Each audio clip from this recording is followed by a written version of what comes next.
membahas dinasti Mamluk ya. Ini menarik sekali. Ini ada beberapa pesan saya, mungkin nanti tidak akan terlalu detail dari segi penceritaan ini ya. Dinasti Mamluk ini siapa penguasanya, nanti itu bisa dibacalah, googling gampang yang begitu. Kita nanti akan lebih banyak melihat atau menetapkan perspektif kita ya di dalam membaca dinasti seperti ke Mamluk ini gitu ya, karena nanti penulisan sejarah tentang dinasti-dinasti Islam ini banyak dikerjakan oleh orientalis, dan itu bahkan yang lebih populer ya dibandingkan dengan yang ditulis oleh umat Islam sendiri, sehingga kadang-kadang orientalis ini dia menulis pertama terlalu common sense ya. Common sense itu dalam pengertian dia menulis itu dengan selera masanya. Jadi kalau dia hidup di masyarakat barat, kemudian dia memahami realitas sosial itu sesuai dengan realitas yang dia pahami, maka seringkali digambarkan ya dinasti-dinasti Islam ini dengan gambaran yang agak kurang mengenakan ya, kalau kita tidak secara rinci melihat bagaimana sesungguhnya kejadian-kejadian yang terjadi itu. Seperti Mamluk ini, kalau kita baca sejarahnya Mamluk, ini sejarah yang berdarah-darah. Sebenarnya bukan hanya Mamluk, nanti juga kita kalau membaca sejarah dinasti-dinasti Islam, para penulis itu lebih senang mengungkap bagaimana konflik-konflik yang terjadi di antara para penguasa di dinasti-dinasti itu. Misalnya cerita tentang Seljuk, nanti juga Utsmani, banyak banget itu nanti pertumpahan darah di kalangan ya para penguasanya. Nah, kita harus memahami ini terlebih dahulu supaya nanti kalau kita pas baca buku ya, atau baca jurnal, baca apa saja ya sekarang kan digital, gampang sekali kan itu untuk kita cari informasi mengenai Mamluk itu atau mengenai dinasti-dinasti Islam yang lain. Kita harus meletakkan dulu ya peristiwa-peristiwa semacam itu dalam konteks bagaimana sistem kekuasaan pada masa itu. Nah, inilah yang harus kita pahami ya, sistem kekuasaan yang berlaku pada masa di mana dinasti-dinasti Islam ini berjaya. Di dalam cerita dinasti Mamluk misalnya, nanti kita akan mendapatkan cerita umpama di awal-awal tegaknya dinasti Mamluk saja itu sudah terjadi konflik antara pendiri dinastinya ya, yang awal-awal dengan nanti raja-raja yang akan berkuasa. Misalnya begini, kenapa kok muncul Mamluk ya? Sebelum saya masuk ke sana, saya akan jelaskan dulu ini Mamluk ini dinasti semacam apa.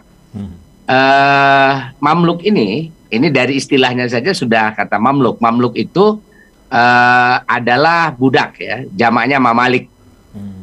Dia adalah budak-budak yang dibeli, dia budak kulit putih ya, spesial ya, kalau budak kulit putih itu disebutnya Mamluk. Nanti ada budak-budak kulit hitam dari Afrika, nah, itu ada istilah yang lain nanti.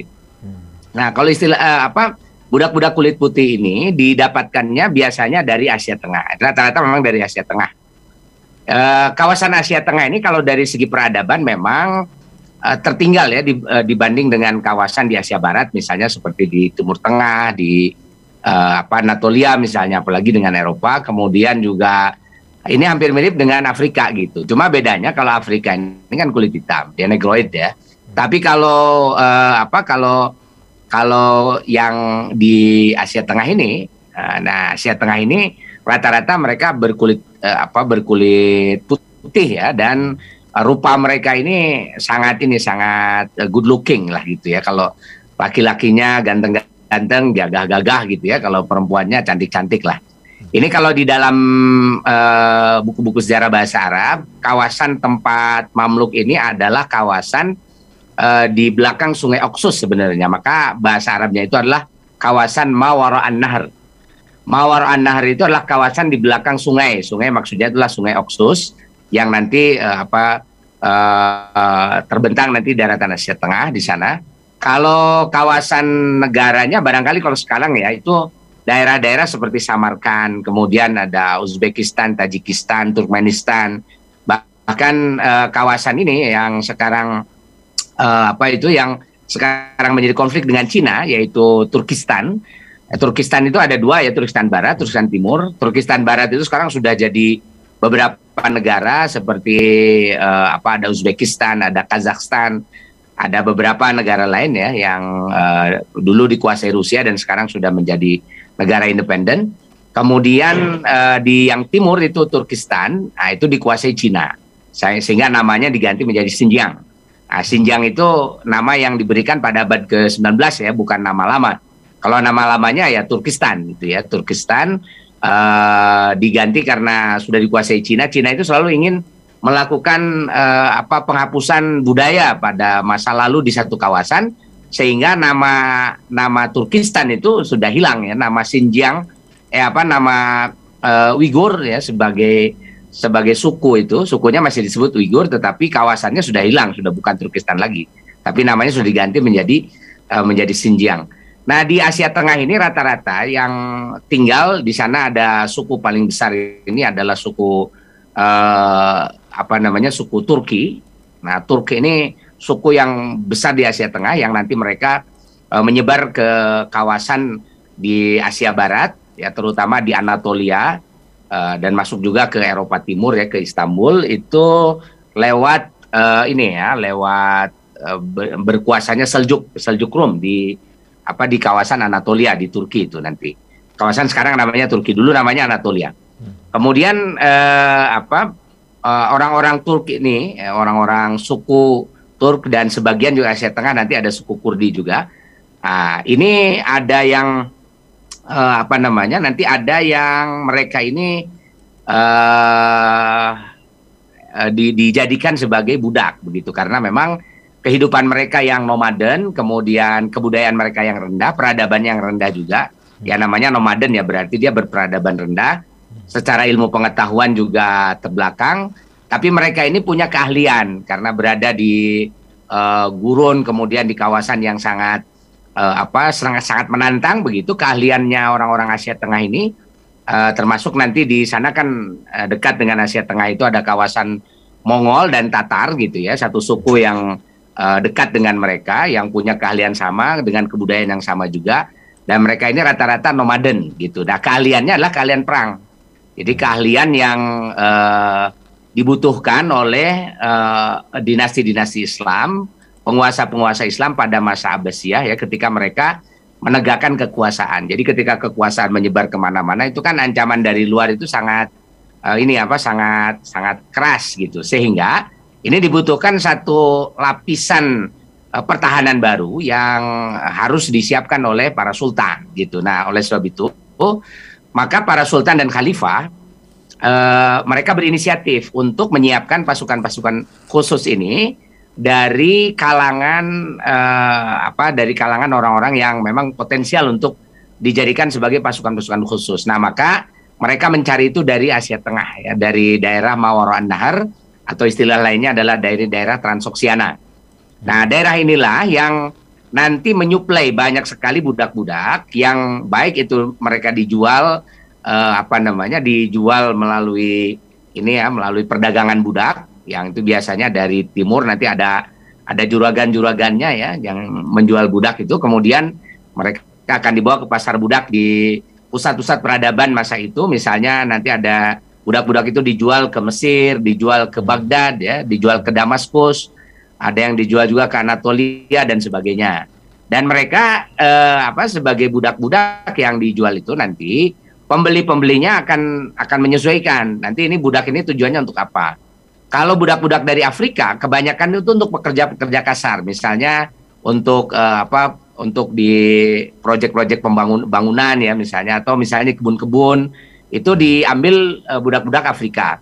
Tapi kalau budak-budak Asia Tengah itu rata-rata mereka dipekerjakan untuk karena keahlian mereka di dalam berperang itu dilatih untuk pasukan militer khusus. Nah, itulah yang dilakukan oleh para sultan masa itu. Jadi budak-budak ini dibeli atau mereka didapatkan melalui pertempuran. Jadi ketika kawasan-kawasan di Asia Tengah ini mulai ditaklukkan, nah beberapa tentara di kalangan mereka itu nanti ada yang ditaklukkan, dan tentu saja kalau yang ditaklukkan ini mereka otomatis menjadi budak juga. Nah, sehingga mereka ini disebut sebagai mamluk, jamaknya mamalik. Nah, jadi para budak yang direkrut untuk menjadi pasukan khusus militer. Nah, kan masalahnya begini nih. Jadi ketika budak-budak ini direkrut menjadi pasukan militer, mereka ini nanti akan berdekatan dengan kekuasaan. Ya samalah seperti di kita ya, kalau sudah menjadi tentara apalagi pangkatnya tinggi, berdekat-dekatan dengan istana, dengan penguasa, pasti mereka menjadi sangat intensif ya mengikuti kekuasaan, sehingga mereka akan sangat mengerti, oh ternyata mengelola kekuasaan itu beginilah, kira-kira begitu. Jadi mereka ini karena direkrut sebagai sebagai budak, sebagai pasukan khusus militer, akhirnya mereka tugasnya itu kan bersama dengan para sultan. Seperti nanti yang menjadi pendiri dari dinasti Mamluk itu seperti seperti ini misalnya Baybars, kemudian ada Kutuz ya sebelumnya, kemudian ada Izzuddin Aibak misalnya, itu sultan pertamanya. Nah, ini semuanya, jadi mereka ini adalah orang-orang yang berada di lingkaran sultan gitu. Jadi mereka di lingkaran sultan di dinasti Ayyubiyah di Mesir ya. Nah, mereka ini adalah pengawal-pengawal sultan yang memang ditugaskan untuk berada di sekeliling sultan, sehingga walaupun mereka tidak bertugas sebagai pelaksana kerajaan dan sebagainya, tetapi mereka sangat paham gitu ya bagaimana kebijakan-kebijakan politik pada masa itu ya diambil gitu, sehingga mereka betul-betul intensif ya, sangat intensif bersama dengan para sultan itu. Nah, itulah asal-usul dari dinasti Mamluk. Kenapa mereka kok bisa jadi penguasa ya, karena memang tempat mereka ada di sekitar kekuasaan. Beda kalau budak itu nanti direkrut untuk menjadi pekerja di kebun ya, dia kan jauh lah dari isu kekuasaan. Kemudian kalau ada budak direkrut nanti hanya sebagai pedagang di pasar, mereka juga jauh dari isu kekuasaan. Dan kalau budak-budak juga direkrut hanya sekedar menjadi misalnya ya sebagai kuli-kuli bangunan dan sebagainya, mereka juga jauh dari kekuasaan. Tapi ini istimewanya Mamluk ini, mereka karena keahliannya berperang, itu mereka direkrut sebagai tenaga militer. Dan biasanya orang-orang semacam ini kan mereka yang tadinya hidup nomaden, agamanya bukan Muslim ya. Nah, ketika ketemu dengan para penguasa Muslim dan mereka melihat kehidupan umat Islam itu sangat luar biasa, akhirnya kebanyakan dari mereka, mayoritas lah, bahkan pokoknya semua yang dekat dengan sultan itu rata-rata mereka akan masuk Islam gitu.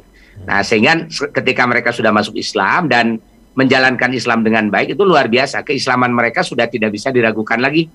Sampai kalau sekarang kita ke Asia Tengah ya, itu sisa-sisa agama lama itu udah nggak kelihatan, itu sudah hampir semuanya Muslim kan itu ya, kawasan-kawasan yang dikuasai atau di Asia Tengah itu, Transoksiana itu. Walaupun Uighur misalnya ya, kenapa mereka dikenal sebagai orang-orang Islam, karena memang sejarah pertemuan mereka dengan peradaban pertama itulah dengan Islam, sehingga mereka menjadi sangat tertarik dengan Islam. Kemudian dari generasi-generasi terpatri Islam dalam diri mereka, sehingga akhirnya mereka masuk Islam gitu. Kemudian di kawasan lain ya di Asia Tengah juga sama, Samarkand, Bukhara dan sebagainya. Bahkan kita punya ahli hadis Imam Bukhari ya, yang berasal dari Samarkand, yang ini sangat berpengaruh kan di dalam dunia keilmuan, di dunia Islam. Nah, ini ini sangat menarik ya, bahwa Islam ini ternyata dia selain punya kemampuan ya untuk menciptakan peradaban, juga punya kemampuan untuk memberikan semangat untuk adanya semacam ada semacam kenaikan kelas sosial, status sosial dari masyarakat yang tadinya sangat rendah, kemudian bisa menaiki kelas yang sangat tinggi gitu. Nah, itulah yang terjadi pada Mamluk gitu. Jadi Mamluk ini kedekatan mereka dengan istana, kedekatan mereka dengan para sultan, ini menyebabkan mereka menjadi sangat paham lah dengan bagaimana kekuasaan diselenggarakan. Dan mereka juga banyak yang profesi seperti misalnya profesinya Izzuddin Aibak apa posisinya di dalam tentara ini ya, dalam tentara khusus pengawal sultan pada masa dinasti Salahuddin Al-Ayyubi atau Ayyubiyah di Mesir itu. Jadi profesi awalnya itu adalah tukang cicip makanan gitu. Jadi kan kalau ada pas pampres itu ya, pasukan pengawal presiden, ya dulu ada pasukan pengawal sultan. Nah itu nanti kalau sultan mau makan, itu kan ada pasukan khusus itu, pasukan khusus atau petugas khusus untuk mencicipi makanan-makanan yang disajikan, karena siapa tahu nanti takut ada yang meracun dan sebagainya gitu. Dan ternyata apa namanya, ini profesi awal dari Izzuddin Aibak ya, atau Izzuddin Aibak ya, itu adalah tukang cicip itu di ketentaraan. Nah tapi karena dia tukang cicip makanan raja, ya tentu dekat dia dengan sultan, dekat dengan raja, dan dia menjadi sangat tahu ya isu-isu yang berkembang dengan di sekitar istana itu. Nah itu yang disebut sebagai dinasti Mamluk.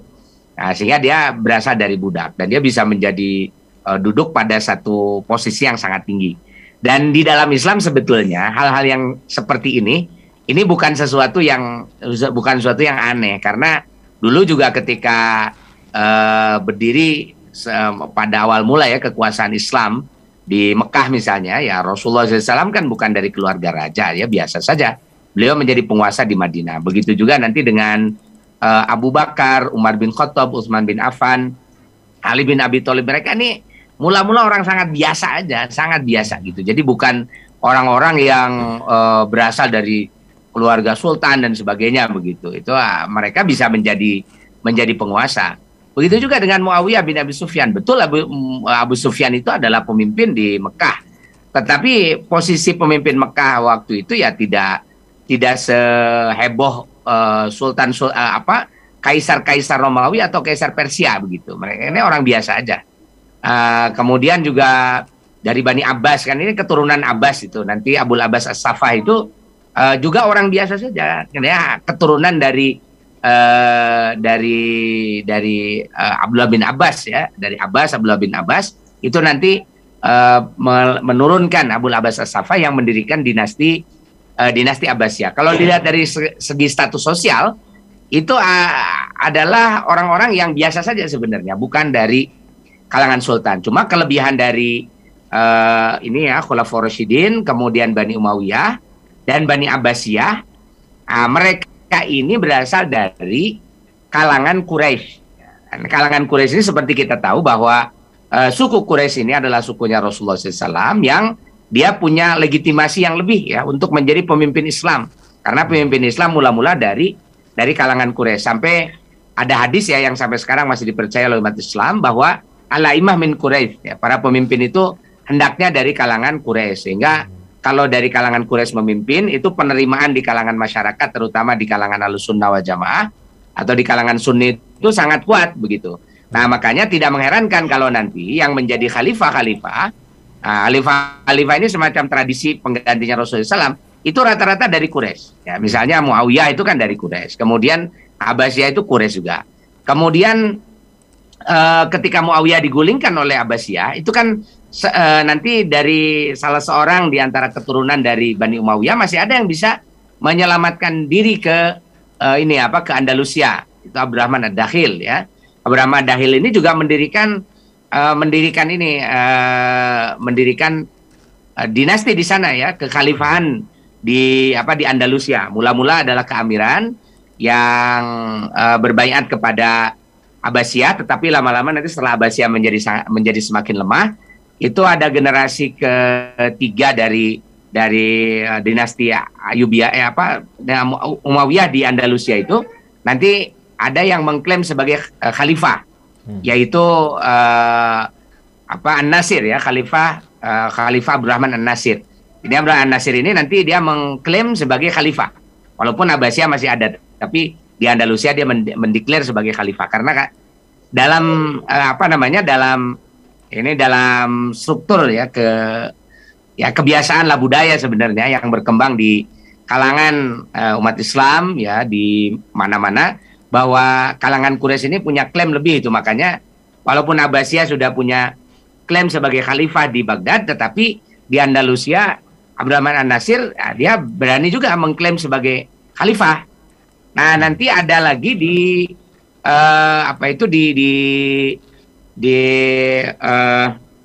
Afrika Utara, ya, di Maroko atau di Tunis tepatnya kan itu nanti ada namanya Daulah Hafsiyah. Nah, Daulah Hafsiyah ini mengklaim juga masih keturunan dari Quraisy kan itu ya, mereka mencari inilah apa namanya mencari jalurnya gitu, mereka keturunan Quraisy sehingga nanti ketika dinasti Abbasiyah sudah lemah berada di bawah kendalinya Mamluk, nanti kita akan ceritakan akhirnya mendeklar juga khalifah di Afrika Utara sehingga nanti ada 3 khalifah waktu itu ya, ada khalifah Andalus, kemudian ada khalifah di Tunis yaitu Bani Hafsiyah, kemudian ada satu lagi khalifah Abbasiyah di Mesir setelah Abbasiyah di Baghdad hancur begitu. Dan itulah yang nanti disatukan oleh Utsmani begitu. Jadi Utsmani ini setelah berdiri nanti katakan akan ada pembahasan khusus tentang Utsmani, itu menaklukkan Mamluk ya 1517,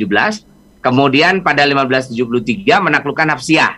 Nah, sehingga nanti Utsmani yang ada di Anatolia yang mewarisi kekuasaan dari Seljuk, dia melanjutkan maksudnya ya, kekuasaan dari Seljuk di Anatolia, itu juga kekuasaannya nanti meluas sampai kekuasaan yang dikuasai oleh Mamluk, plus nanti kekuasaan yang dikuasai oleh Hafsiyah, sehingga 2 kelompok yang mengklaim kekhalifahan itu bisa digabungkan oleh Utsmani, sehingga tahun 1517 Utsmani berani mengklaim sebagai kekhalifahan ya, khalifahan Utsmaniyah gitu. Ini Utsmani ini satu-satunya dinasti yang mengklaim sebagai khalifah tapi bukan dari keturunan Quraisy gitu. Jadi sebenarnya nggak ada masalah juga ya, khalifah itu bukan dari keturunan Quraisy, itu kejadian di apa namanya di Turki gitu. Jadi Turki itu Utsmani 1517 mereka mendeklar sebagai khalifah untuk kaum muslim, tetapi mereka bukan keturunan dari Quraisy gitu. Nah, inilah saya kira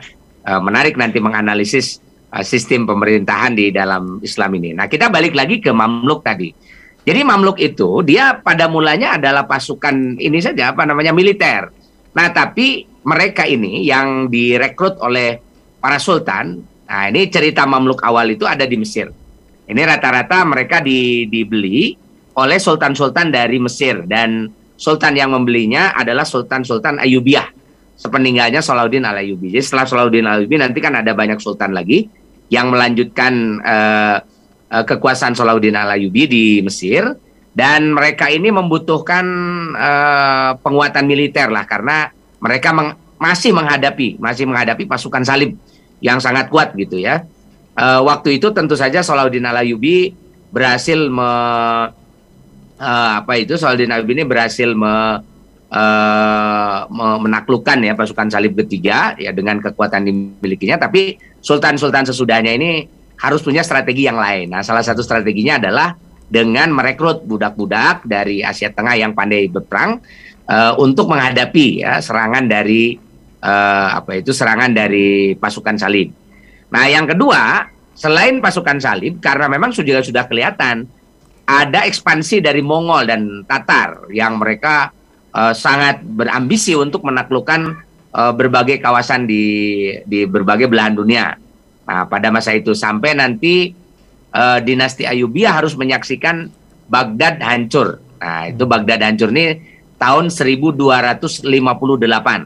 Nah, ini kan adalah kekhalifahan Abbasiyah terakhir di Baghdad. Yaitu pada tahun 1258. Itu di Mesir waktu itu. Nah, itu sudah ada di Mesir waktu itu Ayyubiyah yang mengendalikan. Tapi Ayyubiyah ini hanya sebagai sultan saja. Karena dalam sistem pemerintahan Islam waktu itu ya, itu khalifah itu tetap diakui karena itu tradisi dari sejak zaman Umayyah, sejak zaman Khulafaur Rasyidin, Umayyah, Abbasiyah. Jadi semacam jabatan tertinggi yang dihormati oleh umat Islam dan diakui sebagai semacam simbol kepemimpinan umat Islam seluruh dunia itu adalah kekhalifahan ini atau khalifah. Nah, khalifah yang diakui oleh sultan banyak ya, Salatin ini banyak. Seperti misalnya pada masa Ayyubiyah itu kan ada Kesultanan Seljuk juga gitu ya. Nah, jadi Kesultanan Seljuk dia mengakui kekhalifahan Abbasiyah. Sama seperti Seljuk kan dia berpusat di Anatolia ya, Turki sekarang ini. Kemudian di Konya kalau nggak salah. Kemudian yang ini Mamluk, bukan Mamluk, Ayyubiyah ya di Mesir. Mula-mula dia sebelumnya di Damaskus ya, kemudian setelah berhasil meluaskan kawasan ke Mesir ya pindah ke Mesir karena Mesir ini dianggap lebih strategis nanti untuk pengembangan kekuasaan dan sebagainya. Akhirnya pindah ke Mesir dan di Mesir ini Ayyubiyah melanjutkan kesultanannya dengan wilayah kekuasaan Mesir dan Damaskus juga sekaligus. Nah, selain itu nanti ada sultan yang lain, misalnya ada seperti Sultan Sultan Mogul di India, kemudian ada Sultan Safawi. Nah, itu mereka mengakui Abbasiyah masih ya sebagai khalifah dari kaum muslim. Walaupun mereka para sultan ini bersifat independen, tetapi nanti pengakuan mereka atau baiat mereka kepada khalifah menandakan bahwa mereka ini masih mengakui ya khalifah sebagai simbol dari persatuan umat Islam begitu. Nah, itu begitu juga dengan Ayyubiyah. Nah, coba nanti sultan-sultan ini sama juga seperti jabatan khalifahnya juga itu tidak selalu bergejolak. Nah, di mana-mana politik itu di sepanjang zaman ya mesti bergejolak terus ya. Kalau nggak bergejolak bukan politik namanya. Nah, politik di dalam dinasti di kekhalifahan maupun di dalam kesultanan itu bergejolak terus gitu. Jadi kalau tidak mampu nanti mempertahankan gejolak dinasti itu ya biasanya akan runtuh. Ini juga yang terjadi pada dinasti Ayyubiyah. Pada mulanya dinasti Ayyubiyah ini sangat kuat, tetapi lama-lama karena banyak pelanjutnya yang lemah, akhirnya semakin melemah juga. Nah, sultan terakhir dari sultan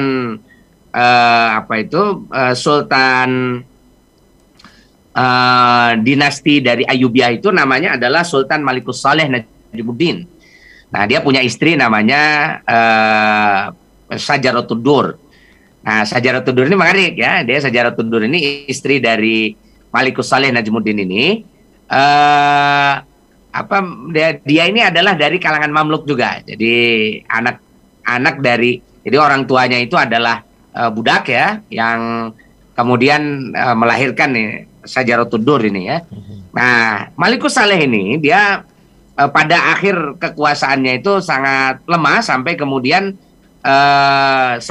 di satu pertempuran ya Malikus Saleh Najmuddin ini meninggal. Cuma untuk beberapa lama itu tidak diumumkan kematiannya oleh Sajaratud Dur. Nah, menunggu nanti ada anak dari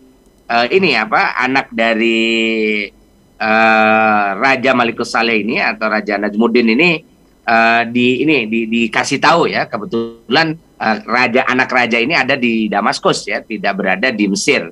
Nah, setelah disampaikan ya tentang meninggalnya Sultan Najmuddin ini, maka akhirnya setelah anaknya ya, anak dari Najmuddin ini diberitahu, kemudian diangkatlah menjadi penggantinya. Nah, cuma ini pengganti dari Najmuddin ini sangat lemah gitu. Selain dia usianya sangat muda, ya, tapi banyak dikendalikan oleh Sajaratud Dur. Jadi sebenarnya the real leadernya itu adalah Sajaratud Dur di dinasti Ayyubiyah itu. Nah, sampai akhirnya terjadi banyak konflik. Nah, Sajaratud Dur ini kan disokong oleh tentara-tentara dari Mamluk. Nah, misalnya disokong oleh oleh Al-Aibak misalnya. Kemudian disokong lagi oleh Qutuz dan lain-lain gitu yang mereka adalah orang-orang di sekitar sultan ya, tentara-tentara di sekitar sultan. Akhirnya dengan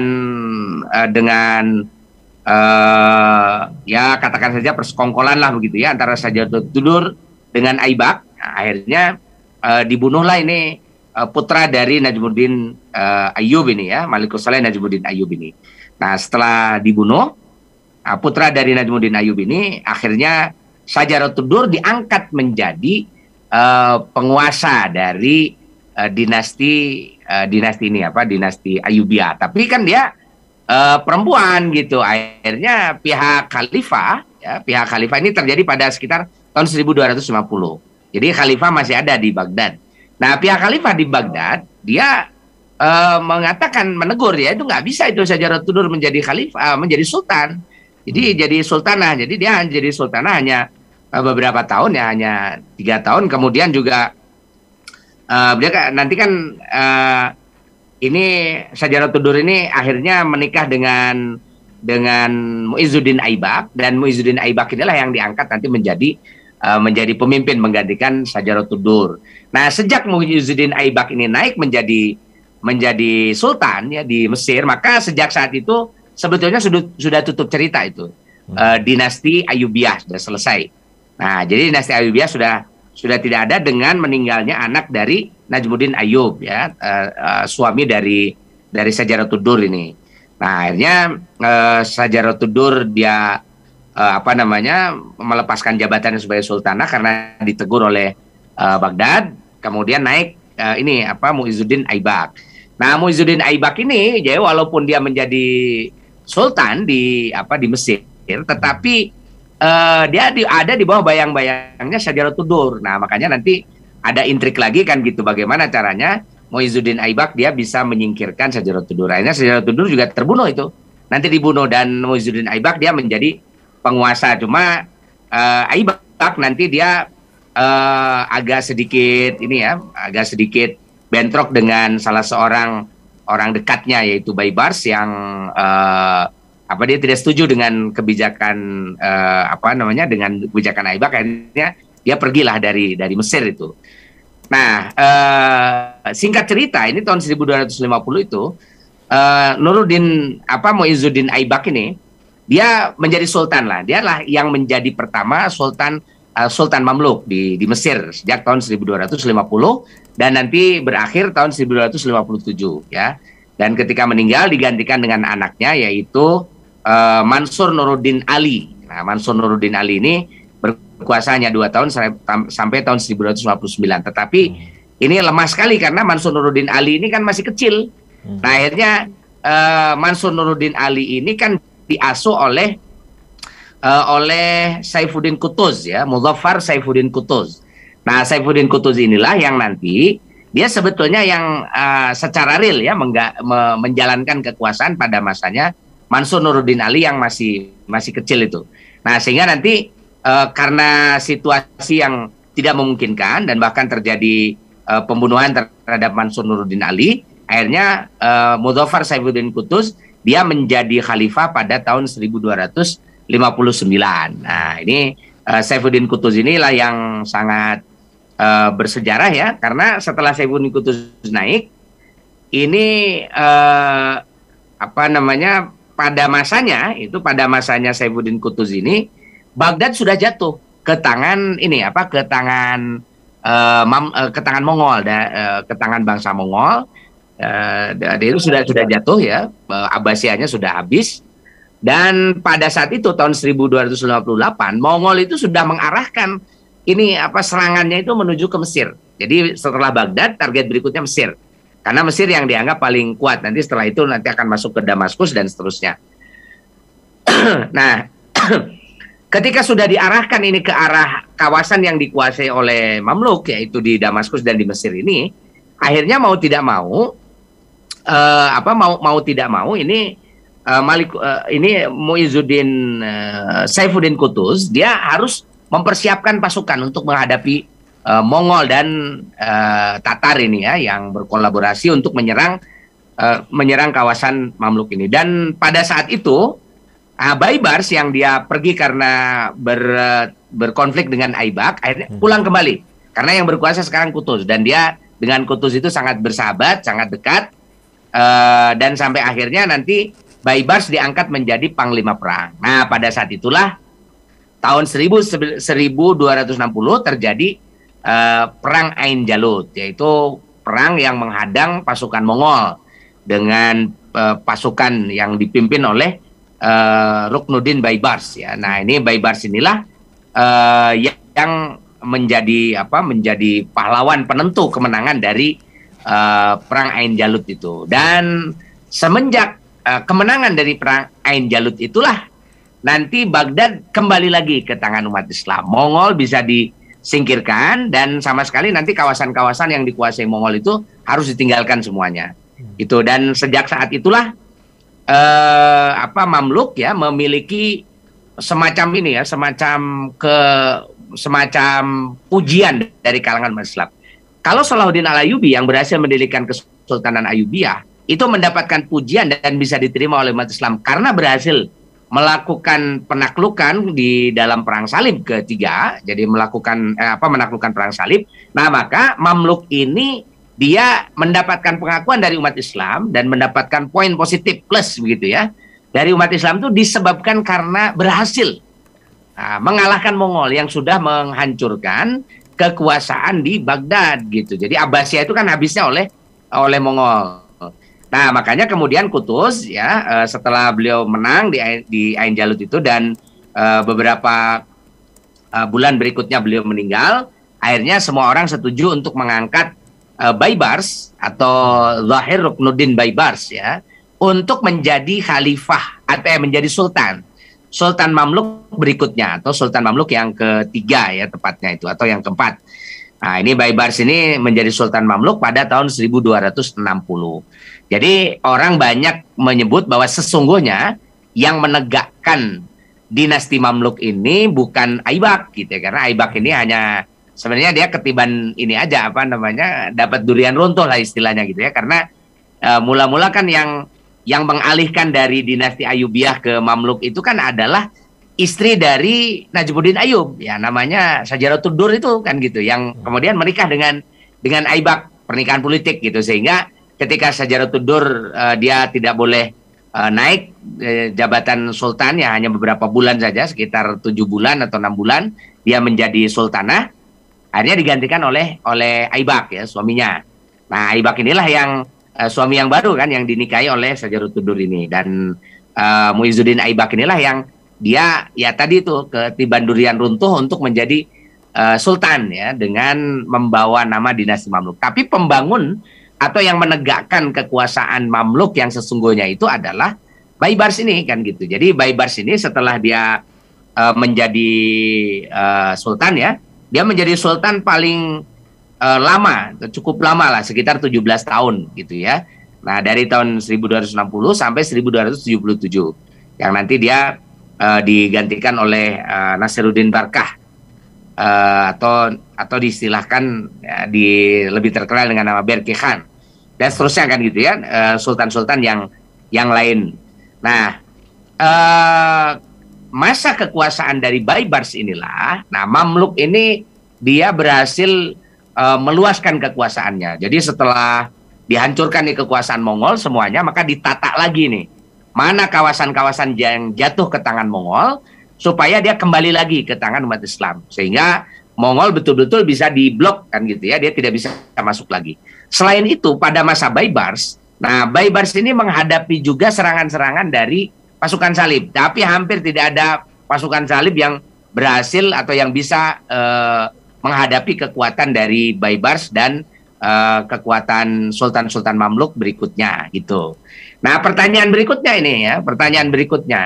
di manakah khalifah setelah Abbasiyah hancur pada tahun 1258 gitu. Jadi sebetulnya setelah tahun 1258 itu sudah nggak ada lagi tuh kekhalifahan Abbasiyah. Nah, hanya ketika Mamluk berkuasa, terutama pada masanya Baibars itu ya. Nah, pada masa Baibars ini menghadapi kenyataan. Pertama, Mamluk ini adalah satu fenomena baru. Ya, fenomena baru, dia adalah dinasti penguasa yang walaupun secara politik dia mengendalikan sekali, karena simpul-simpul militer, simpul-simpul kekuasaan yang ada di kawasan-kawasan yang dikuasai oleh Mamluk itu memang dikuasai oleh Mamluk. Misalnya di daerah-daerah kan ada, selain ada kesultanan, di bawah kesultanan itu namanya ada emirat ya, ada amir-amir. Atau kita mungkin menyebutnya kota-kota atau gubernur-gubernur begitu ya.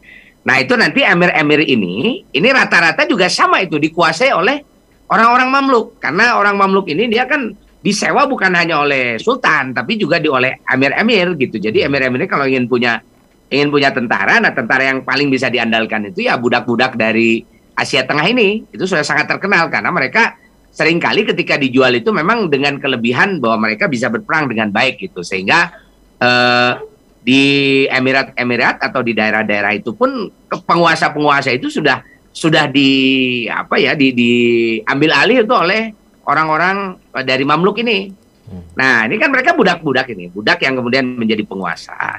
Nah, di kalangan umat Islam waktu itu legitimasi kekuasaan untuk bisa diterima oleh umat Islam secara keseluruhan dari berbagai dari berbagai suku, dari berbagai ras dan sebagainya itu agak sulit begitu.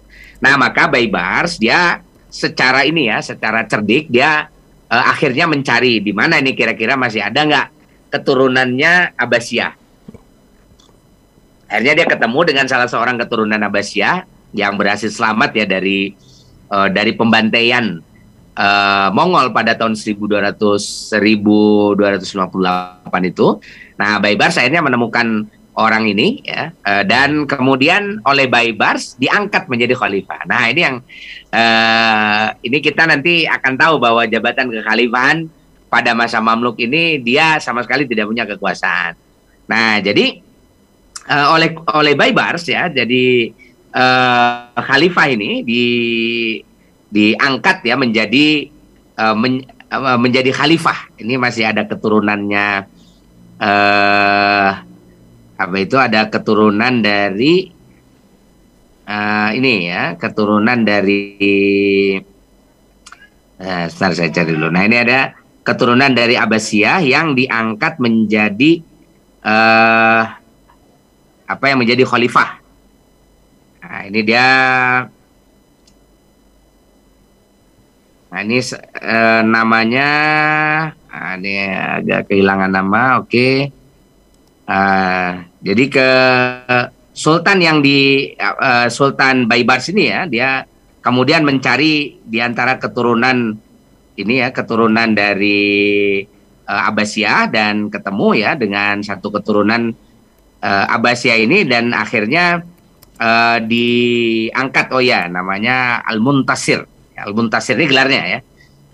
Ini Al-Muntasir yang ditemukan oleh Baibars kemudian diminta supaya menjadi khalifah gitu. Tetapi kedudukannya sudah tidak lagi di Baghdad gitu. Tetapi kedudukannya harus ada di Mesir. Tadinya sebetulnya di Baghdad ya. Tadinya dikirim ke Baghdad, tetapi kelihatannya Mamluk melihat ada gelagat-gelagat Al-Muntasir ini mau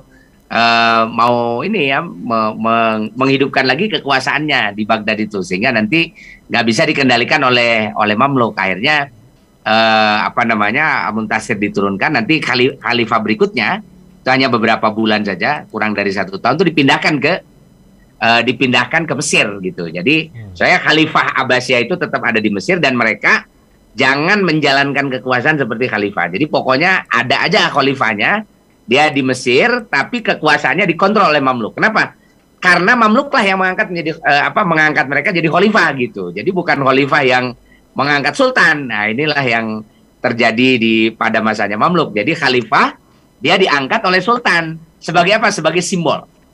Jadi sebagai simbol supaya bisa diterima bahwa Mamluk ini tetap mengakui keturunan Quraisy ini sebagai pewaris dari kekhalifahan lah kira-kira gitu. Nah, itu kan memang sudah mengakar ya di kalangan umat Islam, terutama di kalangan Sunni ini, bahwa al-a'immah min Quraisy ya, para pemimpin tertinggi itu harus dari kalangan Quraisy. Nah, maka untuk supaya kekuasaan Mamluk itu bisa diterima, maka Baibars dia mengangkat Muntasir itu sebagai khalifah gitu. Dan mula-mula di Baghdad, kemudian ditarik ke Mesir. Dan sejak saat itulah sampai tahun 1517, masa kekuasaan terakhir dari Mamluk, itu khalifah-khalifah itu selalu ada di Baghdad gitu. Selalu ada di Mesir, Khalifah Abbasiyah itu.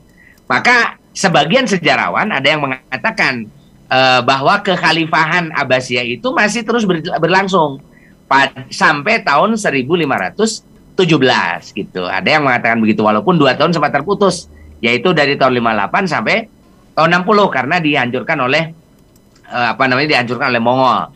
Nah, tahun 1260 itu hidup lagi gitu sampai 1517 dan lalu dilanjutkan oleh kekhalifahan Utsmani. Makanya kalau di dalam urut-urutan kekhalifahan ya, dari Khulafaur Rasyidin, Bani Umayyah, Bani Abbasiyah, terus Bani Utsman atau Turki Utsmani.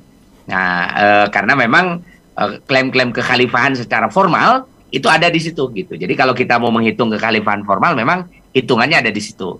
Walaupun ada kelompok-kelompok lain yang mengklaim sebagai khalifah, seperti Khalifah Bani Umayyah di Andalus atau Khalifah Bani Hafsiyah di Tunis gitu. Nah ini ada yang mengklaim khalifah, tetapi karena kekuasaan mereka tidak terlalu dominan ya, akhirnya kurang diakui sebagai kekhalifahan. Nah sementara kekhalifahan Abbasiyah kedua ini pada hakikatnya sebetulnya adalah kekuasaan Mamluk. Maka sering juga disebut, jadi pelanjut dari Abbasiyah Baghdad itu sejatinya adalah Mamluk. Dan memang dalam kenyataannya, pada masa dinasti Mamluk inilah, dunia Islam, sebelum nanti kehadiran Utsmani, itu semua mata tertujunya itu ke Mamluk. Jadi banyak sekali nanti hal-hal yang dilakukan oleh Mamluk. Ya, misalnya diantaranya ya, yang nanti hal-hal yang sangat dipengaruhi oleh Mamluk itu adalah soal sistem kepemimpinan atau sistem pemerintahan. Jadi semenjak Mamluk berhasil mengangkat diri sebagai sultan dan sebagainya begitu, itu umat Islam tuh di mana-mana menjadi sangat percaya diri ya untuk menegakkan kekuasaan, termasuk juga di Indonesia. Jadi di Indonesia itu semasa dengan Mamluk abad ke-13 itu menyebar ya kesultanan-kesultanan terutama di Sumatera, setelah itu nanti di Jawa, setelah itu di pulau-pulau yang lain. Nah, itu dengan dengan kepercayaan diri mereka menjadi penguasa-penguasa di tempatnya masing-masing. Dan gelar-gelar kesultanan atau gelar-gelar raja di Sumatera terutama itu banyak meniru gelar dari kerajaan Mamluk ini. Contoh misalnya kerajaan Aceh atau kerajaan Samudra Pasai lah ya, sebelum Aceh itu kerajaan Samudra Pasai itu kan raja pertamanya namanya adalah Al-Malikus Saleh. Nah, Raja Al-Malikus Saleh ini, nama Malikus Saleh atau gelar Malikus Saleh itu diambil dari gelar raja-raja Mamluk. Dan Raja Mamluk dia mengambil gelar itu mengikuti tradisinya sultan-sultan sultan-sultan Ayyubiyah yang mengangkat mereka sebagai tentara. Nah, sehingga nanti gelar-gelar itu ya, gelar sultan ini banyak dipakai oleh Aceh. Tapi Aceh atau Pasai ya, dia melihatnya atau menirunya itu meniru Mamluk. Nah, kemudian juga di beberapa tempat yang lain lah begitu ya. Jadi pengaruh dari Mamluk itu sangat kuat. Dan bahkan nanti kalau di Mesir dan sekitarnya, di Damaskus dan sebagainya, peninggalan-peninggalan peradaban yang ditinggalkan oleh Mamluk itu juga sangat dominan ya, terutama misalnya tadi dari sistem kekuasaan.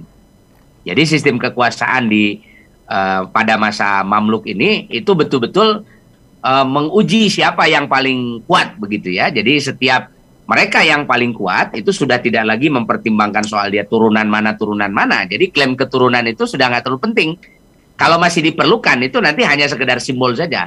Tapi pada praktiknya gitu. Jadi yang akan menjadi penguasa itu adalah orang-orang yang paling kuat. Nah, disinilah kita harus memahami bahwa yang namanya perebutan kekuasaan di dalam Islam atau juga di dalam manapun ya, itu yang paling utama itu adalah al-quwah. Ya, al-quwah ini kekuatan ya, kekuatan yang paling utama di dalam politik itu adalah kekuatan militer. Jadi makanya pada masa itu ya, siapa yang bisa menggalang kekuatan militer, maka dia akan bisa menegakkan kekuasaan. Sebetulnya bukan hanya pada masa itu, pada masa dimanapun ya, siapa yang bisa memiliki kekuatan militer yang kokoh, yang baik, yang bisa bisa mempertahankan dirinya dan bisa menaklukkan kawasan-kawasan di sekitarnya, itu pasti akan bisa menjadi penguasa. Nah, inilah yang diajarkan oleh Mamluk ya, dan setiap generasi tentu saja nanti akan memiliki semacam ya pandangan yang sama mengenai hal ini. Dan siapa yang lemah, dia pasti akan tergeser oleh yang lain. Nah, sama seperti juga Mamluk. Jadi Mamluk ini di awal-awal ya, Mamluk itu kan nanti terbagi dua itu. Ada namanya Mamalik Bahriyah. Jadi Mamalik Bahriyah itu yang diawali oleh Kutus dan Aibak. Kemudian ada yang kedua itu ada Al-Mamalik Burjiyah. Nah, Mamalik Burjiyah ini diawali oleh Sultan, ini Sultan Barkuk namanya, Lahir Saifuddin Barkuk, yaitu pada tahun 1382. Nah, kenapa disebut sebagai Mamalik Burjiyah? Burji itu artinya adalah benteng, karena kalau kalau Mamalik Bahriyah itu mereka diambil untuk menjadi pasukan tempur, dan mereka banyak yang menjadi pasukan tempur di di kawasan Bahar. Bahar itu adalah kawasan laut ya. Sementara Mamalik Burjiyah ini adalah kalangan ini budak ya, yang dia rata-rata direkrut itu menjadi tentara untuk menjaga benteng istana. Maka disebut atau suka diistilahkan Mamalik Burjiyah. Ini hanya istilah saja sebenarnya, yang menandakan bahwa di kalangan Mamluk sendiri itu banyak faksinya, karena Mamluk itu kan bukan dari satu dinasti dari satu keturunan, bukan. Mamluk itu dari banyak orang gitu. Jadi banyak tokoh yang kemudian bergabung ya menjadi semacam oligarki kekuasaan, dan mereka ini masing-masing ada faksi-faksinya. Dan ketika faksi-faksi ini tidak memiliki pemimpin yang kuat, akhirnya terjadi perpecahan. Nah, oleh sebab itu nanti muncul ada yang disebut dengan Mamalik Burjiyah ya, setelah konfliknya semakin panjang. Dan karena konflik yang semakin panjang inilah, maka Mamluk itu juga semakin lemah. Jadi kekuasaannya semakin tidak terkontrol, sampai akhirnya tahun 1517 ya, di tangan Mamalik Burjiyah, yaitu di tangan raja namanya Ashraf Tuman Bey. Nah, akhirnya Mamalik atau Mamluk ini harus menyerahkan diri ke tangannya Utsmani begitu. Jadi ada perang ya, namanya perang Marij-Dabik ya. Perang Marij-Dabik ini terjadi pada tahun 1516. Dan setelah perang Marij-Dabik ini antara Turki Utsmani melawan Mamluk ya. Dan akhirnya dimenangkan oleh Utsmani, dan Utsmani akhirnya bisa menguasai seluruh kawasan yang dikuasai oleh Mamluk. Dan tahun 1517 khalifah yang ada di Mesir itu ya, di Kairo, itu kemudian diundang ke Istanbul ya, untuk mengesahkan pelantikan Sultan Salim waktu itu ya, Sultan Salim pertama sebagai khalifah ya, sebagai khalifah pertama di dinasti Utsmani begitu. Jadi Utsmani sebelumnya seperti Muhammad Al-Fatih dan sebagainya itu mereka masih belum menjadi khalifah, itu masih sultan-sultan yang berbaiat kepada khalifah atau yang masih mengakui kekhalifahan di Abbasiyah di Kairo gitu. Artinya mereka juga mengakui kekuasaan Mamluk. Cuma karena Mamluk semakin lemah, akhirnya ini ada kesempatan untuk mengambil alih kekuasaan dari Mamluk. Akhirnya terjadi pertempuran, namanya pertempuran Marij-Dabik itu, yang dimenangkan oleh Utsmani. Dan semenjak 1517 itu sudah tidak ada lagi keturunan Abbasiyah yang boleh melanjutkan posisi sebagai kekhalifahan, karena kekhalifahan sudah diambil alih oleh Utsmani sejak tahun 1517. Dan itu juga yang terjadi tahun 1573 ketika Utsmani menyerang Daulah Hafsiyah. Nah, Daulah Hafsiyah ini juga akhirnya harus menyerahkan kekuasaannya kepada Utsmani. Nah, Daulah Hafsiyah sendiri dia melanjutkan melanjutkan kekuasaan dari Daulah Muwahhidun Murabitun di kawasan Afrika Barat ya, ada kawasan Maroko atau Maghrib. Nah, ini saya kira yang dari segi politik begitu ya. Jadi ada semacam dinamika, ada semacam naik turun dalam perebutan kekuasaan. Nah, tapi walaupun dari segi politik kita menyaksikan ada semacam dinamika yang terus-menerus bergejolak panas begitu ya. Tetapi pemerintah Islam ya, dari sejak zaman Rasulullah, zaman Khulafaur Rasyidin, zaman Bani Umayyah, zaman Bani Abbasiyah, itu tidak ada satupun, bahkan nanti sampai zaman Utsmaniyah ya, tidak ada satupun yang melupakan kekuatan utama dari Islam. Kekuatan utama dari Islam itu adalah ilmu. Nah, makanya hampir setiap dinasti, siapapun yang berkuasa, mereka selalu akan punya concern dalam pengembangan ilmu pengetahuan. Nah, kalau ilmu pengetahuan berkembang, itu bermakna bahwa setiap generasi, setiap dinasti ini memiliki perhatian kepada pengembangan peradaban.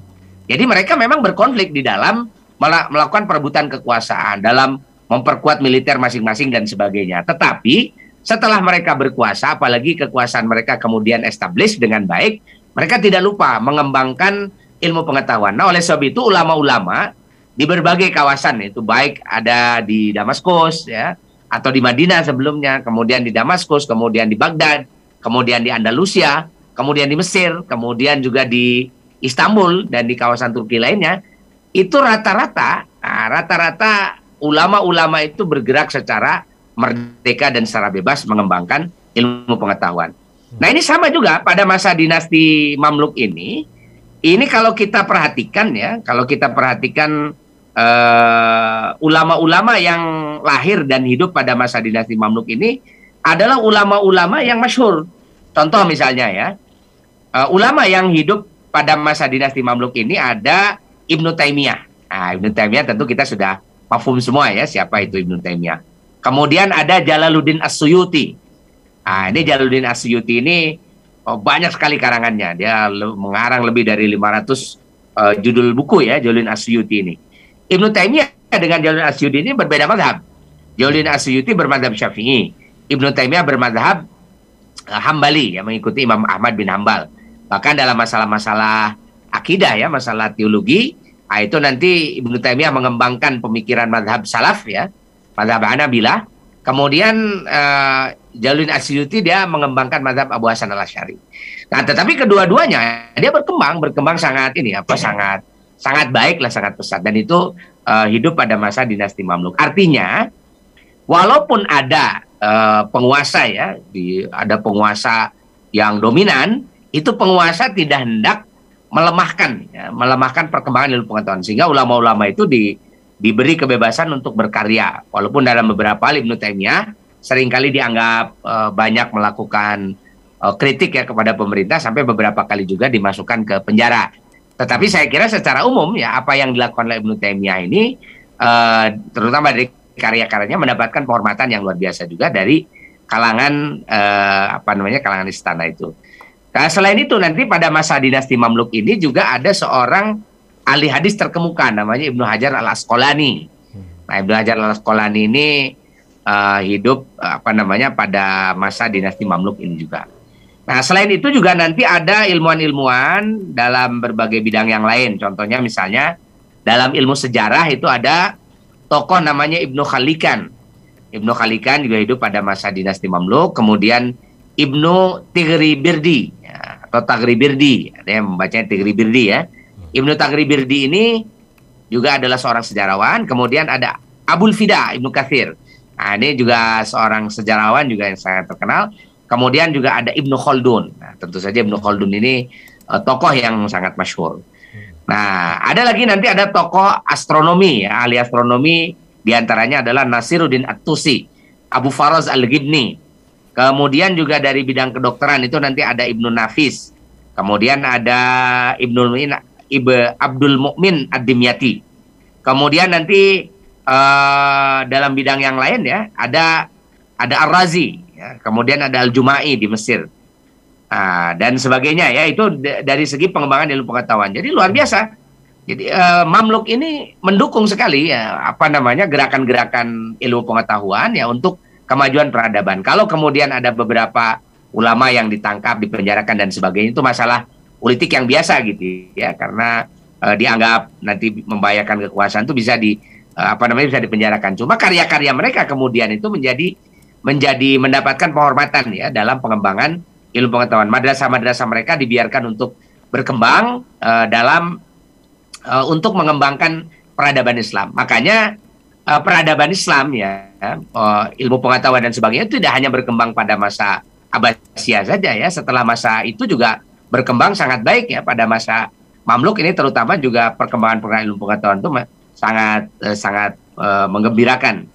Nah, selain itu dinasti Mamluk juga mendapatkan kesempatan untuk mengembangkan ekonomi dengan sangat baik.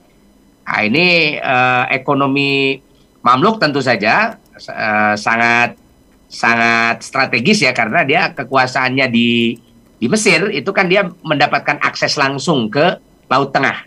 Dan ini menariknya, pada masa itu Mesir pada masa dinasti Mamluk itu kan dia masih belum memiliki akses ke Laut Merah melalui terusan Suez.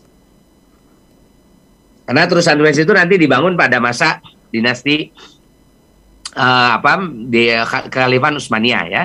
Nah, sementara pada masa Mamluk itu tidak ada atau belum ada terusan Suez, sehingga kalau ada pedagang-pedagang yang ingin dari Eropa atau dari Afrika Utara yang ingin, terutama dari Eropa ini, yang ingin menjual barang dagangannya lewat laut ke kawasan Asia dan kemudian ke Cina begitu, nah itu harus lewat Laut Merah. Nah, kalau mau lewat Laut Merah itu dia harus melalui Mesir. Nah, maka Mesir itu ya, terutama ini kawasan Kairo dan Alexandria, Kairo dan sebagainya, itu adalah kawasan yang sangat ramai dilalui oleh para pedagang. Nah, sehingga makanya dari dari Damaskus ya, kekuasaan Mamluk ini memilih untuk memilih Mesir ya sebagai sebagai pusat kekuasaan, karena ini adalah pusat perlintasan ekonomi. Nah, itu maka dari orang-orang nanti dari Asia Tengah yang mau berdagang mau lewat ke Laut Merah itu harus turun di pelabuhan Alexandria. Dari situ nanti mereka harus membawa barang-barang mereka bongkar, kemudian akan mereka akan jalan ya ke satu pelabuhan yang paling dekat ke Mesir, di Mesir, yaitu ke Laut Tengah, yaitu Port Said namanya sekarang ini. Nah, dari sana, dari Alexandria sampai ke pelabuhan Port Said di Laut Merah itu kan perjalanan panjang sekali, beberapa ratus kilometer, sehingga pada akhirnya Mesir ini tumbuh menjadi kota perlintasan yang sangat maju. Karena di sana ya, setelah ada perlintasan ini kan orang-orang banyak datang ke Mesir untuk menyiapkan berbagai macam kebutuhan ekonomi para pelancong dan orang-orang yang lewat. Dan orang lewat banyak sekali itu. Jadi sebagai bandar atau kota perlintasan, ini tentu saja kesempatan ekonominya sangat sangat besar. Ada dibuka hotel-hotel, dibuka pasar-pasar, dan bahkan gudang-gudang ya. Selain gudang juga berbagai bahan kebutuhan disiapkan. Nah, sehingga Mesir betul-betul dia mencapai puncak kehebatan ekonominya atau kemajuan ekonominya pada masa itu. Dan memang nanti setelah dibukanya terusan Suez, padahal sebetulnya sudah banyak yang mengingatkan supaya jangan dibuka terusan Suez itu. Kalau terusan Suez dibuka, maka yang akan mati adalah ekonomi Mesir. Dan itu betul ya, setelah dibuka terusan Suez, orang dari Laut Tengah bisa langsung masuk ke Laut Merah tanpa harus lewat darat ke Mesir. Pada akhirnya banyak sekali bisnis-bisnis di Mesir yang mati karena para pedagang tidak lagi lewat darat ke Mesir. Dan ini sekarang yang menyebabkan kenapa Mesir menjadi jatuh ekonominya ya. Setelah sebelum dibangunnya kanal Suez atau terusan Suez, Mesir ini menjadi satu sentra ekonomi yang sangat luar biasa, dan bahkan sisa-sisa kekuasaan ekonomi Mamluk ini masih sangat berpengaruh walaupun Mesir sudah dikuasai oleh oleh Utsmani. Jadi walaupun Mamluknya sudah jatuh, tetapi penguasa-penguasa di daerah-daerahnya itu yang menguasai ekonomi, sentra-sentra ekonomi itu tetap masih orang-orang Mamluk. Jadi orang Mamluk itu masih sangat dominan di Mesir walaupun sudah dikuasai oleh Utsmani. Dan Utsmani itu tidak bisa secara serta-merta dia menggantikan orang-orang Mamluk di Mesir. Saking sudah lamanya dan sudah sangat menguasai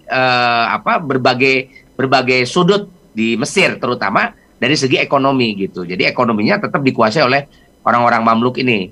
Nah, sehingga dari segi ekonomi memang waktu itu ya Mesir dengan Mamluk itu tidak bisa dipisahkan lagi. Jadi itu semacam sudah sangat terikat begitu. Penguasaan ekonomi di Mesir itu oleh Mamluk ini. Nah, ini salah satu yang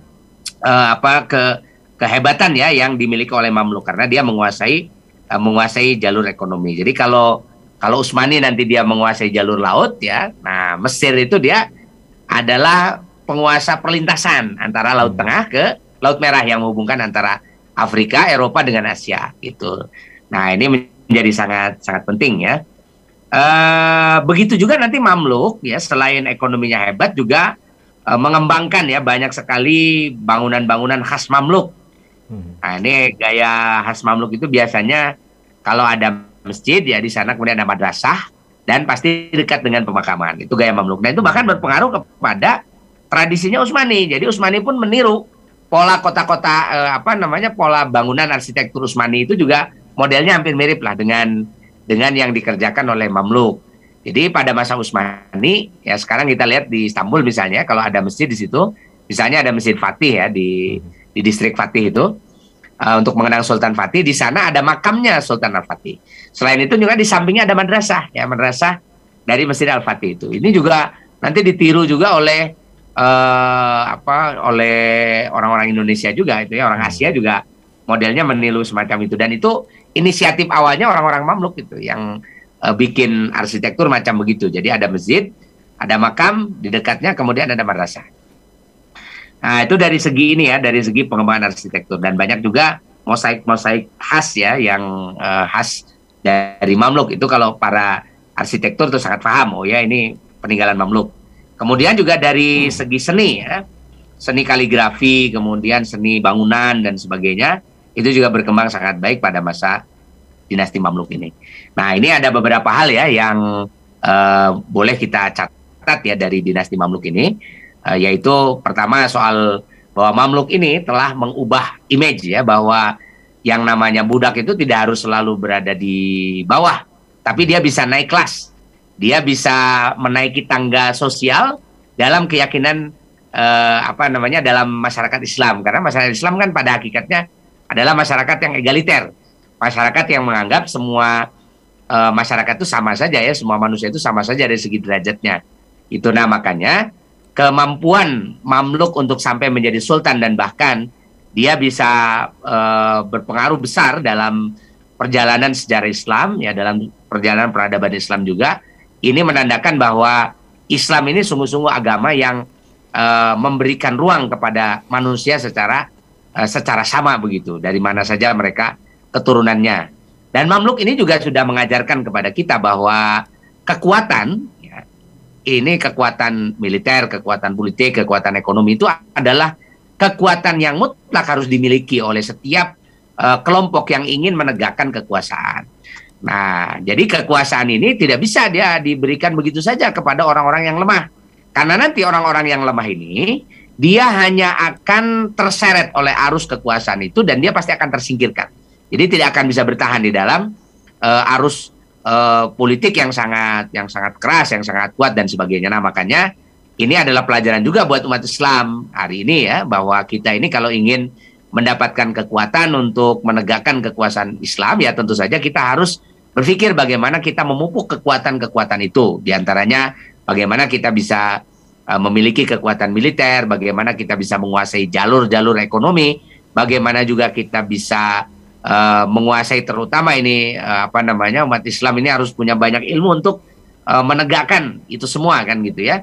Nah, ini juga menjadi sangat penting untuk kita, dan Mamluk sudah mengajarkan itu. Jadi seandainya Mamluk ini adalah budak biasa saja yang tidak mau belajar, mungkin Mamluk itu selamanya jadi budak, dia tidak akan jadi apa-apa gitu. Tapi ternyata ketika mereka berada di sekeliling istana, mereka belajar banyak. Karena orang-orang Mamluk ini walaupun mereka budak, itu kan mereka sama aja manusia seperti yang lain ya, mereka bisa belajar juga. Dan Mamluk ini belajar banyak hal gitu, belajar tentang pemerintahan, tentang militer, tentang strategi, tentang jaringan ekonomi, tentang macam-macam kan itu. Sampai nanti di Mesir tadi sudah saya sebut ya, walaupun kekuasaan sudah runtuh, tapi sentra-sentra ekonomi kan itu ya di Mesir itu masih dikuasai oleh orang-orang Mamluk, jadi turunan-turunan Mamluk. Dan bahkan sampai hari ini di Mesir itu masih ada ya ikatan-ikatan keturunan keluarga Mamluk itu. Dan itu Mamluk masih sangat luar biasa ini pengaruhnya di kawasan Mesir dan sekitarnya itu. Nah, oleh sebab itu siapapun yang ingin tadi itu ya, yang ingin naik kelas, ya jangan lupa dia harus belajar banyak, harus mengupgrade pengetahuannya, mengupgrade kemampuannya supaya kelasnya naik gitu. Dan itulah yang dicontohkan oleh Mamluk. Nah, adapun kalau kita kemudian mendengar ya ada apa itu perebutan kekuasaan, bahkan saling bunuh. Itu biasanya saling bunuh dalam perang.